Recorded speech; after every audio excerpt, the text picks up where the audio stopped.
Okay, we have to start from the dorsal respiratory group, right? Yeah, a quick recapitulation what we did in the last class. In the last class, we said that we were doing the neural control of the respiration. We said that the brain stem, right? We have medulla oblongata, right? Is something which is very, very important because we have two types of neurons over there. One, the group of neurons called as a ventral respiratory group, which are present ventrally in the brain stem. And then we have another one which we're going to discuss today is the dorsal respiratory group, which are present dorsally in the brain stem. Both these cell bodies or neurons in the brain are responsible for the control of the respiration. Okay, and then in the last class we learned that the ventral respiratory group is so very important.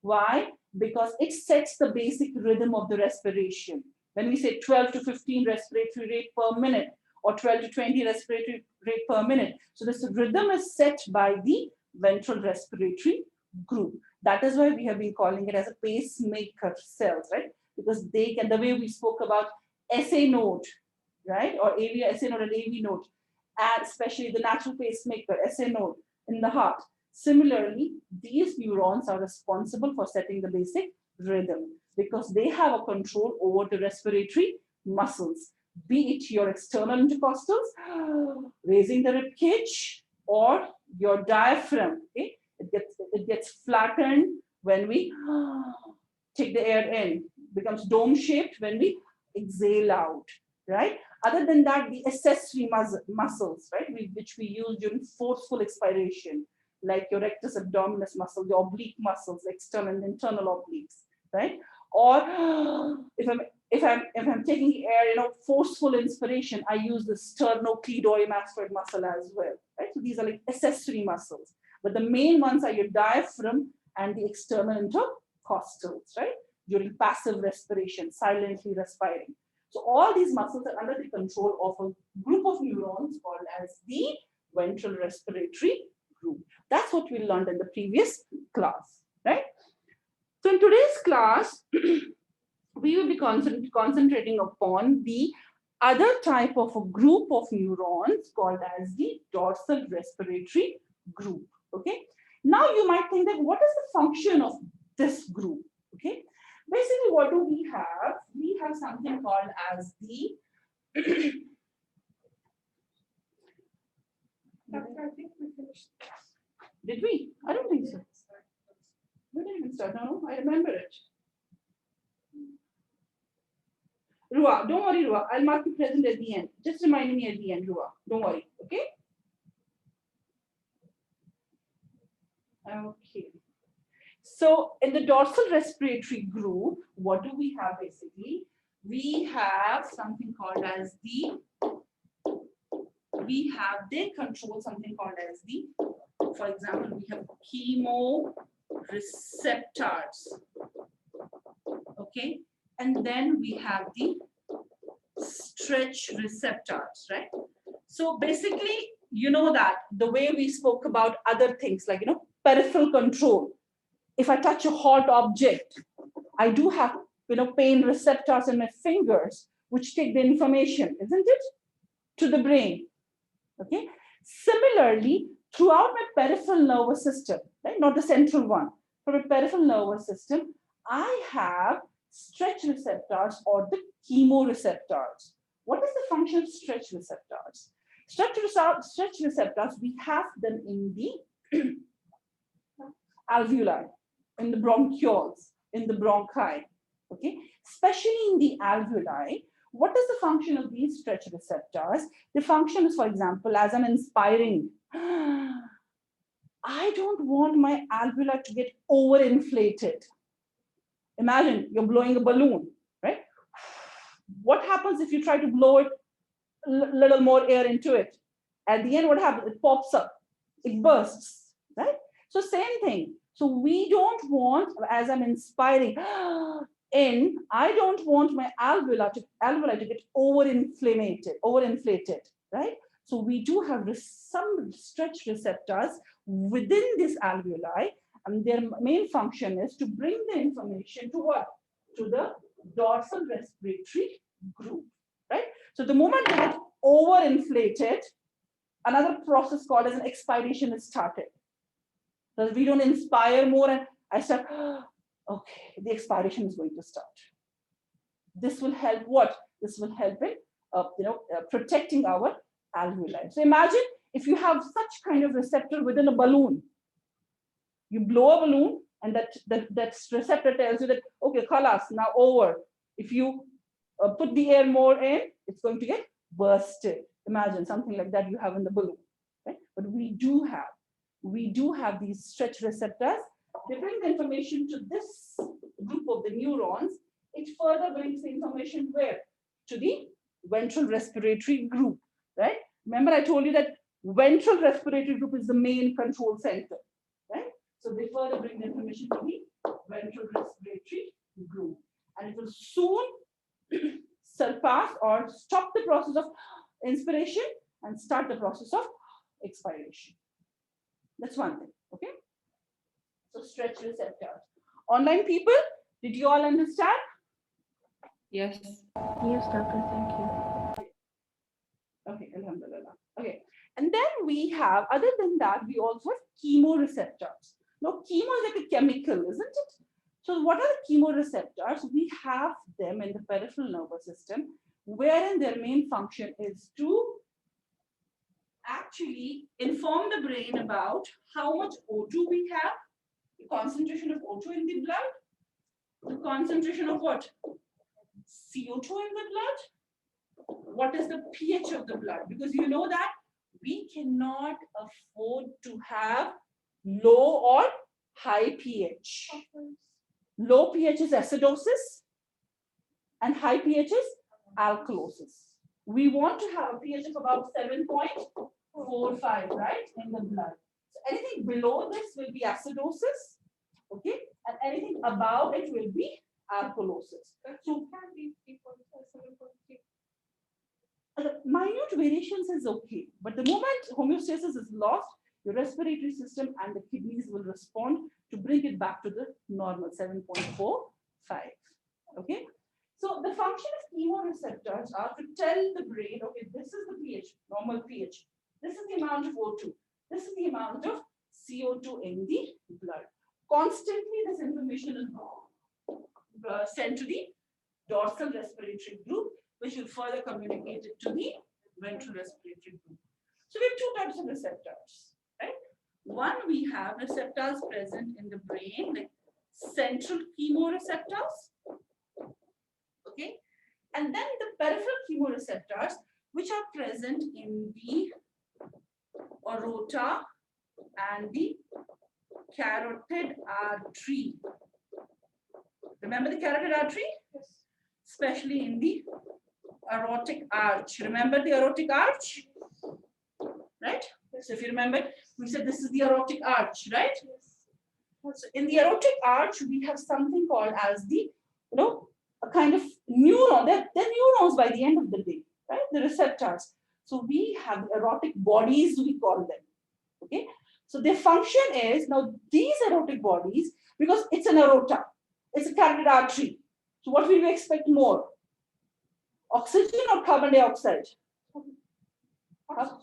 Oxygen. Remember carotid arteries? If you remember, I told you the right carotid artery and the left one, they take the blood to the lungs. Brain, right? As they go higher up, then they divide into external carotid artery and the internal and the external carotid artery. One taking the blood to the face, other one taking the blood to the brain. Right? That's what we learned in the previous chapter. Carotid arteries are there for the brain. They take the blood to the brain, right? So obviously they are rich in oxygen, right? And even your aortic arch, it is a part of the aorta. So obviously it's rich in oxygen, right? So whether it's the aortic the aortic bodies or the carotid bodies, we call them, right?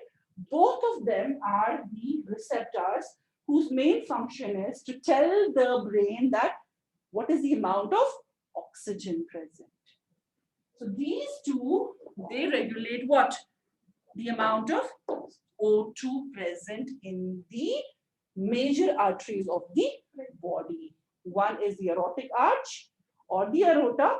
Another one is the carotid arteries, because we're more concerned about brain.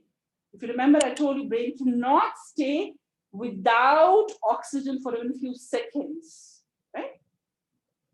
So once they detect information from the aorta or the carotid artery, these chemoreceptors bring the information to the dorsal respiratory group, right?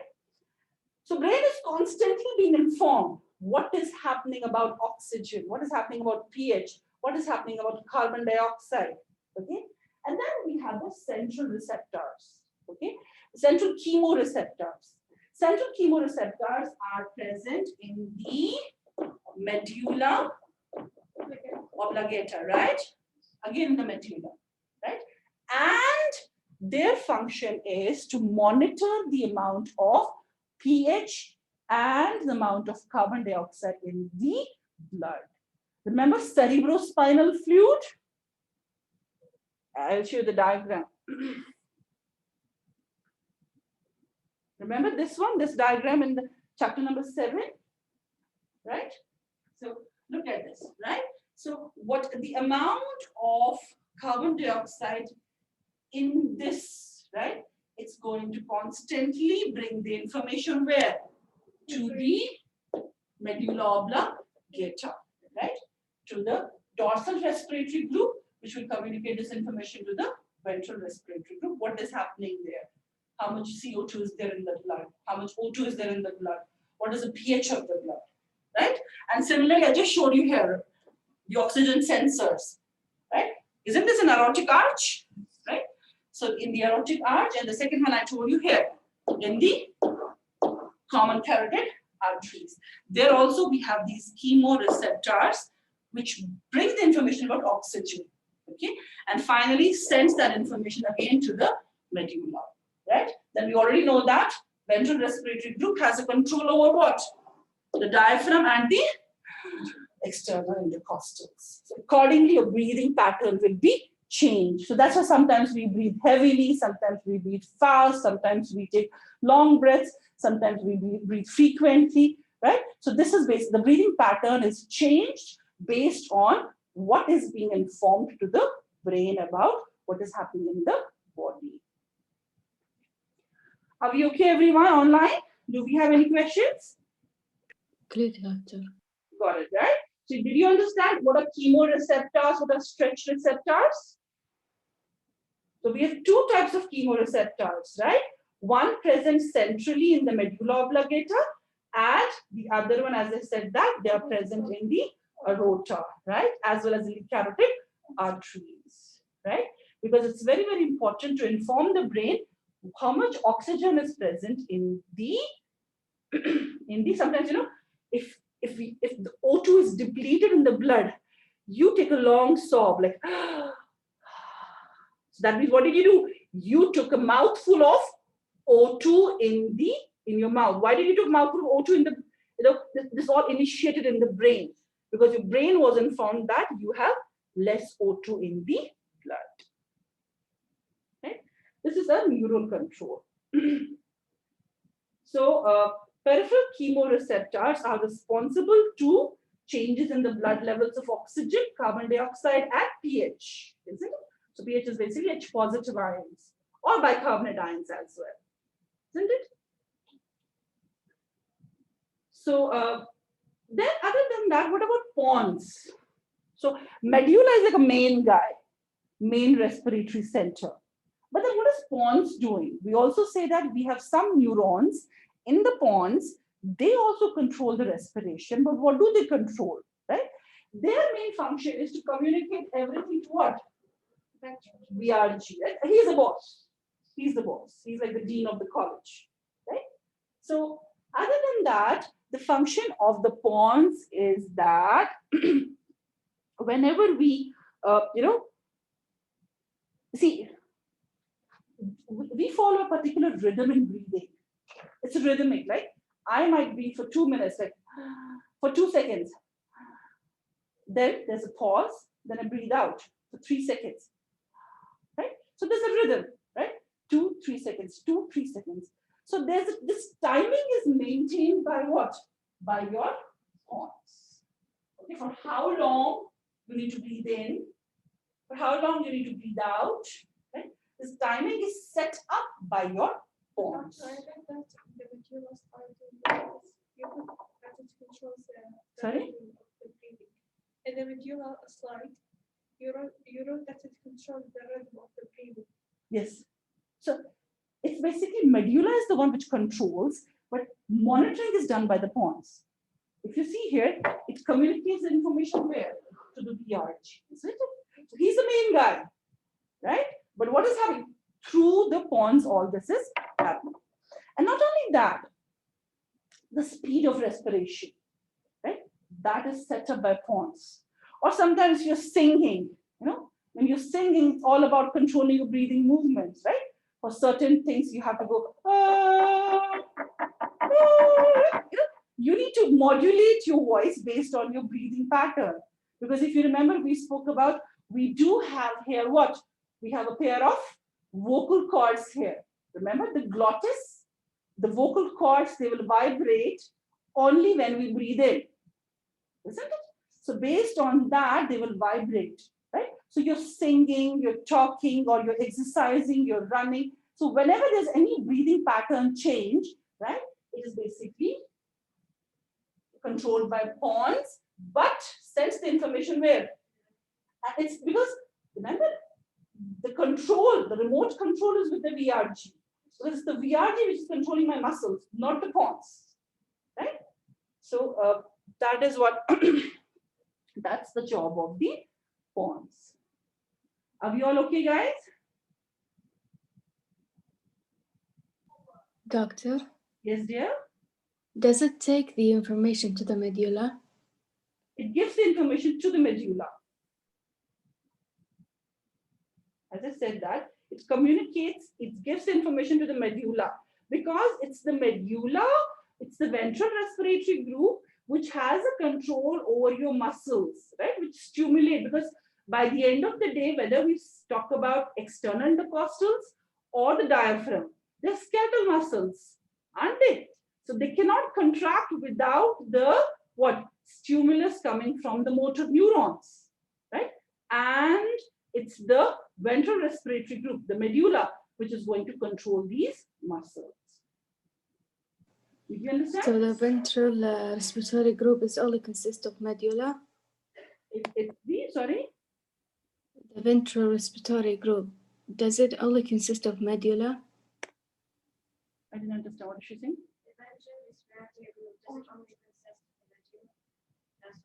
Yeah, I said that when we discuss the ventral respiratory group, these group of neurons are only present in the medulla, right? So medulla is the main guy. So ventral respiratory group, we have it in the medulla, not in the pons. Did you understand? Yes, thank you, doctor. Okay, now that was about the neural control, right? So what are the other factors? Other factors are, of course, right? Your exercise, your talking, your coughing, right? Your body temperature, right? So all these things can also modify the respiration, right? And then we spoke about the volition, voluntarily controlling the breathing, right?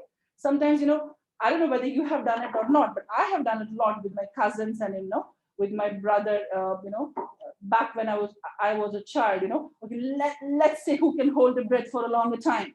Have you done all that? You're like, we all have done that, right? So that is called as the volition, right? But then you realize that when you try to control the blood, when you try to control the breath, after some time you're forced to breathe, isn't it? Because after some time, so let's say I'm controlling my breath. After some time you cannot, even though you want to, consciously you want to, because you want to win the competition with your brother, but you're not. Do you realize why? Why are we forced to breathe at the end of it? Why can't we hold our breath for a very long time? Because it is filled with carbon dioxide or something. it is spilled, sorry? Because it is filled with carbon dioxide. What is filled with carbon dioxide? The lungs. Very good. Yes. Anybody else? Oxygen. Yes, very good. Did you all understand what I'm trying to say, guys? And sorry, girls. We all have played a game with our friends or siblings that we try to hold our breath, right? And then you stop. Then you don't want to breathe, right? So did you all play that game? Yeah.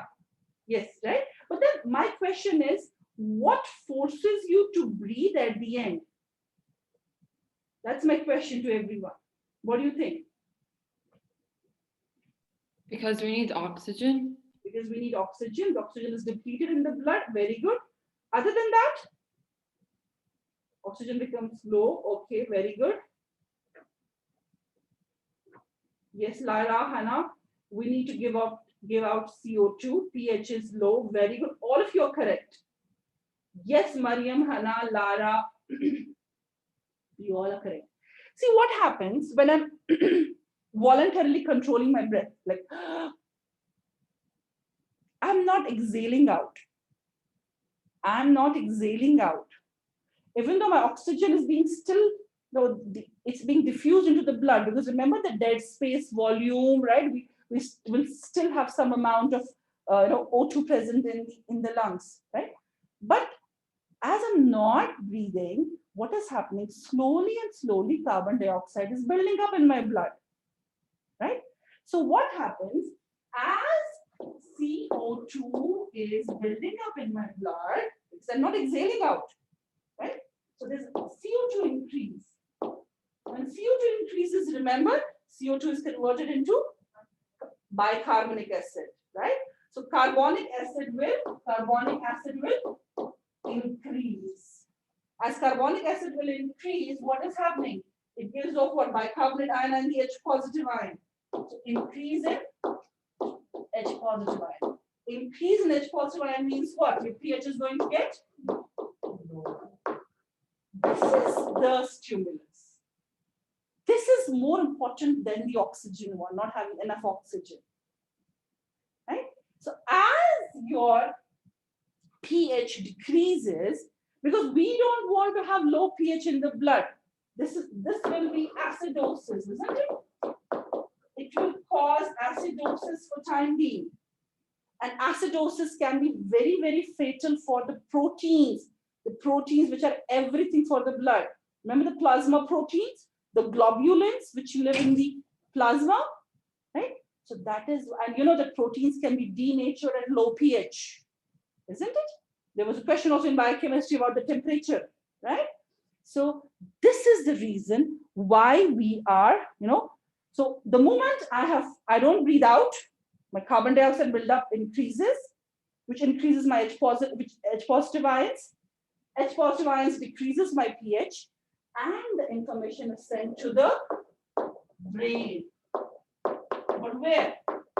To the medulla. Remember the ventral respiratory group? Medulla oblongata.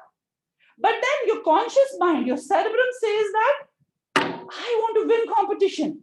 Do not breathe out. So your cerebrum is saying, it's a conscious brain, right? It's telling you, do not breathe out, do not breathe out. So you're like, But then the moment pH is decreased, your medulla says, yalla, go to hell, the cerebrum. I don't want to listen to you. It ignores all the response from the cerebrum and it initiates what? Exhalation. So you can say that my cerebrum gets suppressed and my medulla takes over. Because medulla is there for what? For the unconscious breathing which we do. Cerebrum is for the conscious mind. It's called as the seat of the conscious mind, right? So it ignores all the messages of the cerebrum and you start breathing, right? And you can't resist it. Did you all understand, online people? So next time, if you have a brother or a sister, especially the young children, they try to do volition, deliberately. I will not breathe out, right? So you should ignore that because you should not worry about that. Because even if they do it for a longer time, they cannot because medulla will take over. I just told you. even if some people are very, kind of, they're very, yes, they're so determined about it. They don't want to breathe out, but soon they will pass out. You'll see that they will pass out. So why do they pass out? They pass out because it's the medulla which basically, see, when you pass out, breathing becomes normal again because they're not consciously controlling the breathing now. So they're unconscious. So they pass out because they become unconscious. When they become unconscious, so obviously the breathing becomes back to normal again. So that is the reason they pass out, so that the breathing can become normal again. Did you all understand? Mariam Leen, Sarah says, I joined after you took the tennis because I had a problem with the internet connection. Can you tell me? I'll talk to you at the end of the class, Sarah. Okay. Did you all understand, guys and girls? But doctor, when we do it in the pool, it takes a lot of time for us to When you do it where? in the pool, like we're In the we, pool. yeah, pool. So that is all about breathing pattern. You will see that there are some people, especially the swimmers, the divers. You can learn this. Slowly and slowly, you can expand because, they have learned this reflex. They've trained. You can also train. For example, nowadays, I have not been exercising for a very long time. If I go to the treadmill or go to the gym, I start hyperventilating within just 2 minutes because I cannot match up my exercise pattern with the breathing. So you have to make sure that you have to exercise so much so that your breathing and your exercise will match up. You know what I'm trying to say? So that is what these divers do. It's all about training yourself. Right? So because you might have seen that before diving into, they take a long breath, right? So that the oxygen we are more worried about oxygen, right? It should be diffused into it, right? So it's all about training your, body about that. Sometimes they take tanks full of oxygen. That's of course there. The tanks are there. But sometimes even if they don't have tanks, they take and then they dive into. Then for breathing, they come back up again and then take a long breath and then dive again. Yes. Right? All clear? Doctor, isn't H plus the same as pH? H plus is the hydrogen ions. So the more the hydrogen ions you have, the lesser the pH you have, right? And more the bicarbonate ions you have, okay, the more the pH you have, like the basic pH. Then the chemical factors. Okay, as I told you that carbon dioxide plays a very important role in maintaining the pH of the blood. The reason is I just told you, carbon dioxide gets converted into what? Carbonic acid, which gives off hydrogen ions. So carbon dioxide is the main what? You can say the pH controller of our blood. Most of the pH depends upon how much CO2 you have in the blood. That's very important, right? Have you ever seen that? What is hyperventilation? Like when you breathe rapidly, increase your breathing speed. That's called as hyperventilation, isn't it? So have you ever seen that when a person has a panic attack? Why do they hyperventilate? And what happens to, or why do they hyperventilate? And when do we hyperventilate? Under what conditions can I hyperventilate? Stress, carbon dioxide level more in the blood. Very good. Yes. Flight or fight reaction. Fright and reaction. Very good. Yes, absolutely. Other than that,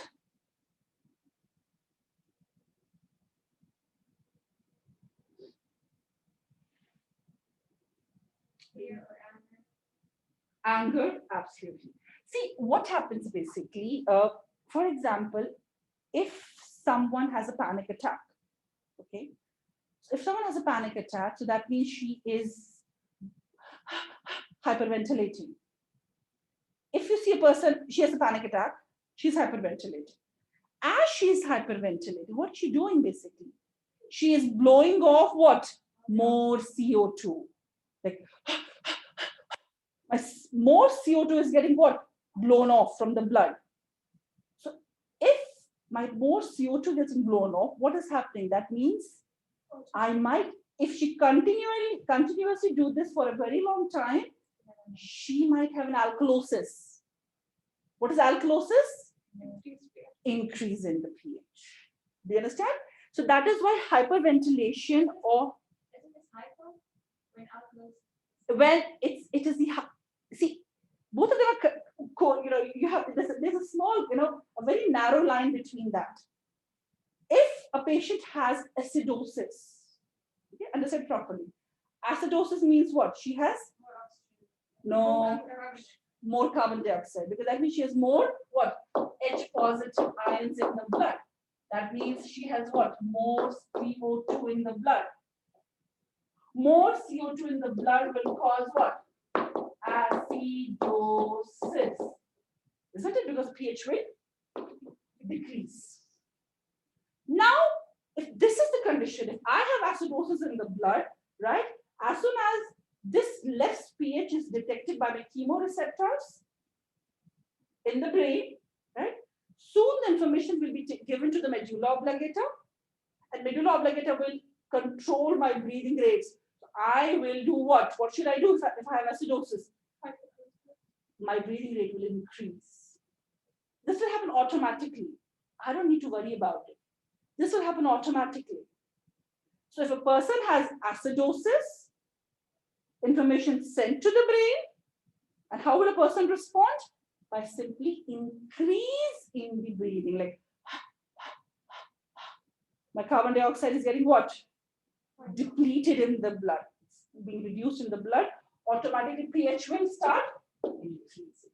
But then I said that if you have a person who has a panic attack, she has been hyperventilating from past 5 to 10 minutes. Even if I do this, because we had this thing, you know, once, like 6 years before, it was not Mr. Zan, you know, he was also there, but we had Miss Sue. She was from US. So she was kind of, you know, she was a lab assistant, you know, in our lab. So I always used to be there in the lab.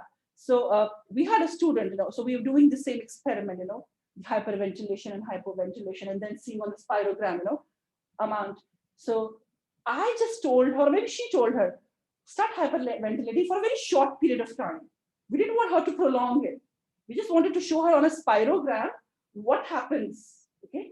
So as she hyperventilated, she did it for a long time and she soon passed out.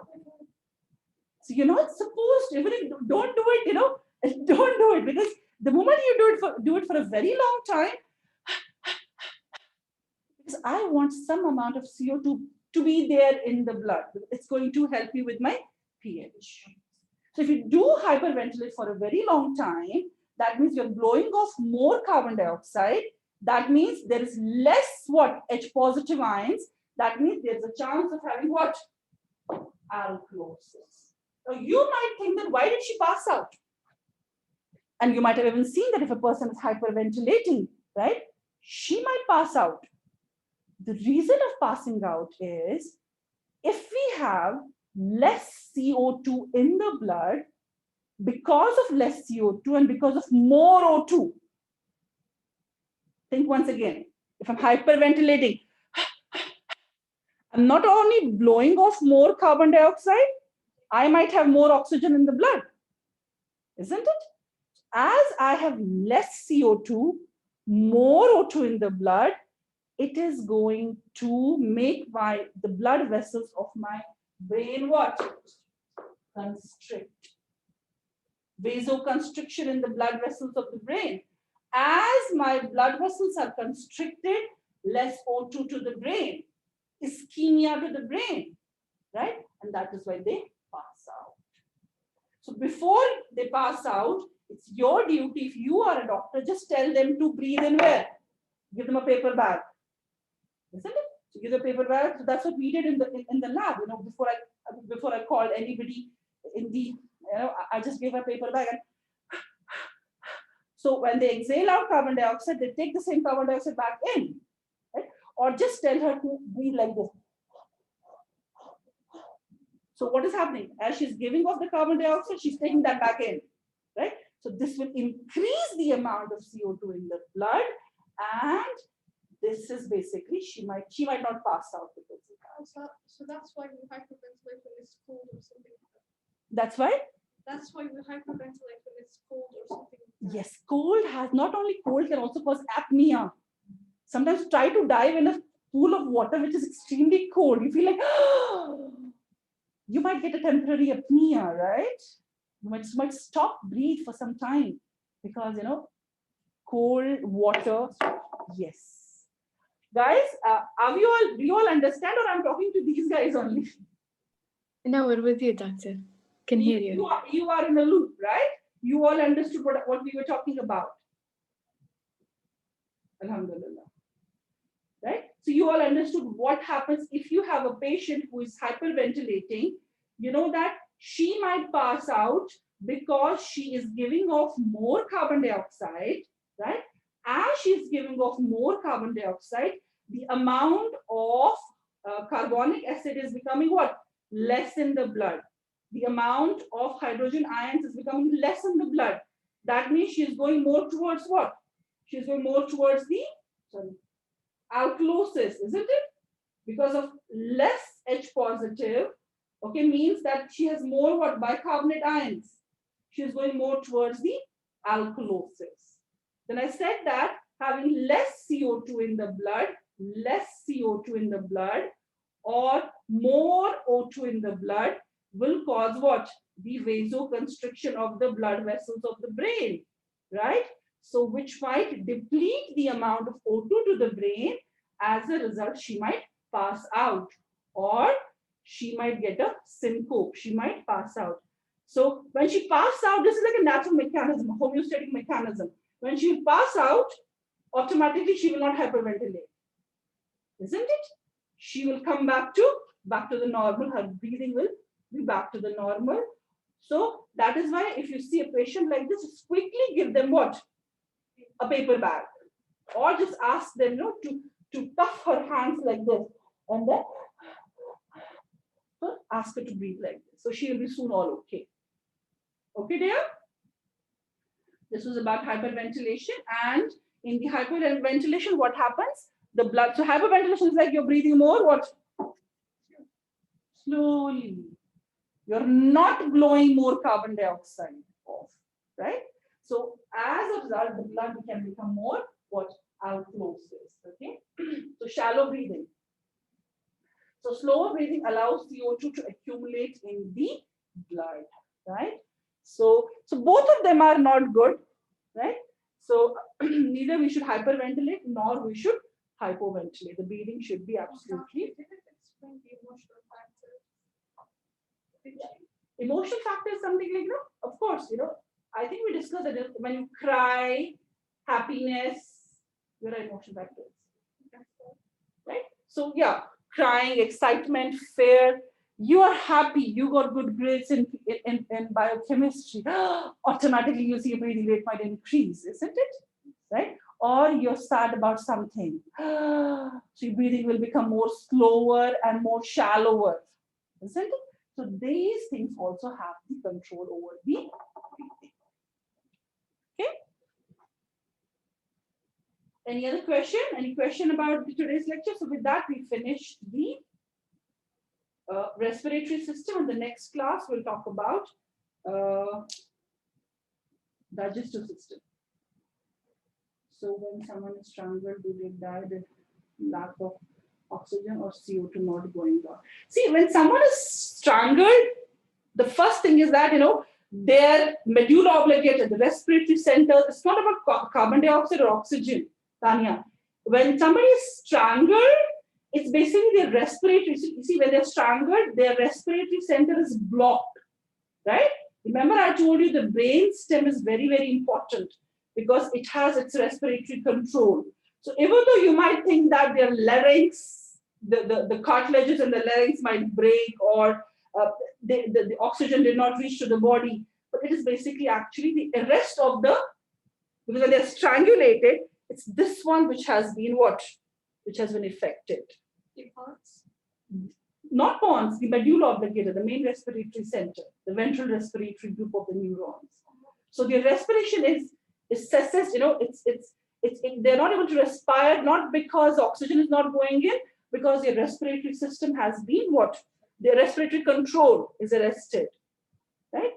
Let me do the attendance quickly and then We just- I can answer all your questions. Yes, dear. Please go ahead. Yeah, please go ahead.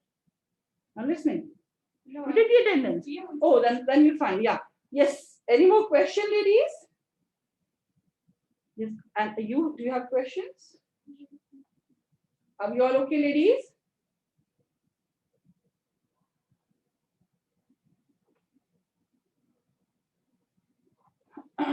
Let me stop recording.